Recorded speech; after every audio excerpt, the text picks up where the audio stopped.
Assalamu alaikum. I'm just starting this live session again, okay? Because we were interrupted earlier.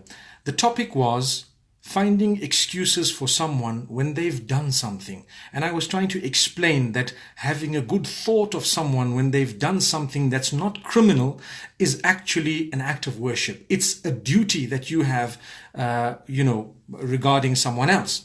For example, and I was giving this example, if you see a person coming out of a pub, for example, the first thought that crosses your mind should not be a dirty one. And that's where a lot of us fail. The first thought we have is dirty, filthy. You see someone, for example, helping a woman or traveling with a woman, etc. You don't have to think that they're in bed, You don't have to think, astaghfirullah, that they're doing something haram. But the first line of thinking should be clean thinking. And if it doesn't concern you, you can forget about it and stop at that clean thinking and let it be. That's called husnul dhann, to have the good perception of someone else. But if, for example, it concerns you, then you can take it deeper. You can actually find out and you can go a little bit deeper until you confirm whether it was actually that good intention or that goodness or it was something deeper. If it doesn't affect you and you happened to see another sign that proved to you beyond any doubt whatsoever that it was a bad thing, then it takes it to that level. But if there is any doubt whatsoever, we're taught that you need to give the person the benefit of that doubt. Remember this. You need to give them the benefit of that doubt.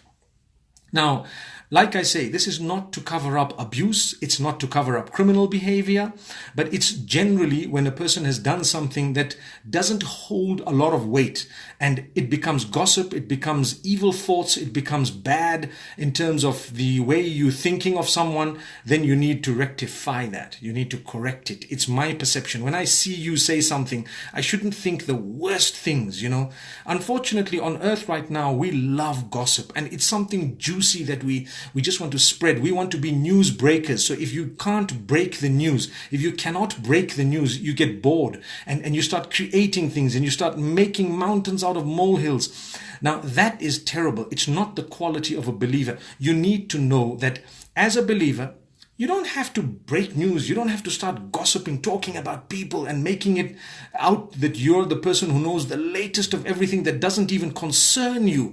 The Prophet Muhammad, peace be upon him, has said, the sign of a true submission of a person who calls himself a submitter is that he or she does not engage in that which does not concern him or her. They leave it. It doesn't concern me. It's gone.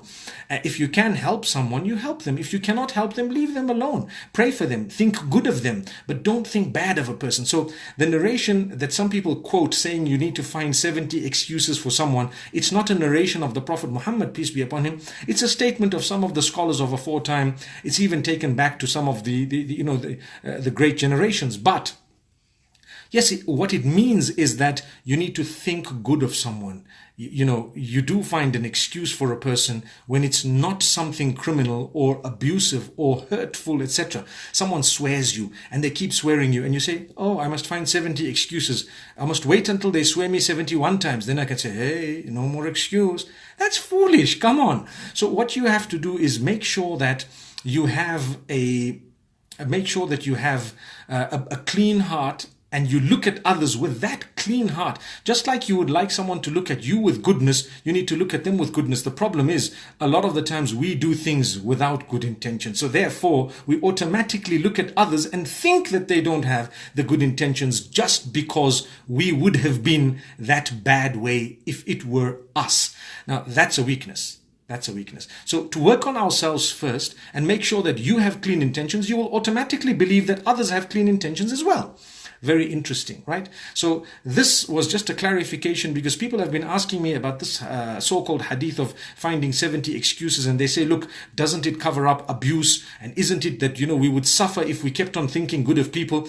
No, if it's connected to your suffering, you don't even have to think any good. You need to tackle that. If someone swears you, abuses you, stolen your wealth, done something wrong to you, usurps your rights and keeps on, exploiting you, you need to make sure you don't just look for excuses for that exploitation. You deal with it. Subhanallah. May Allah grant us ease. But if a person happens to be doing something else, you don't have to think the worst of them. Like I've given you one or two examples. There are a lot of other examples.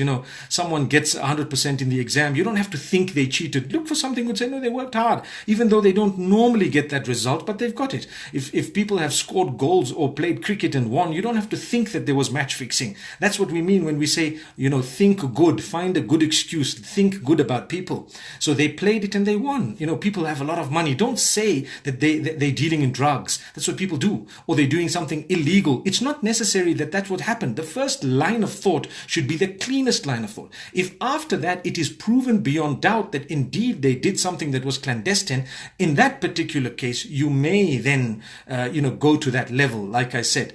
But the moral of what I said this evening is, let's think good about each other. Let's try and learn to love each other. Let's try and learn to think good things. Even if someone's made a mistake, are you going to correct them or you're going to make the matters worse? And this is why when I have a problem with someone, I promise you, if they're dear to me, even if they're in another city or country, I sometimes would travel to them, would listen from them, hear them out, so to speak, clarify, maybe give them advice, and let them know what I feel about it as a friend, as an acquaintance, someone who cares for them, and then I'd go back. That's it. That's Islam. The difficulty with us, we think the worst things. We remove people from faith based on something that we haven't even spoken to them about. We haven't clarified things, but that's what's happening. It's a disease. We claim that it's part of what Allah has taught us and Allah expects from us, but that's not true.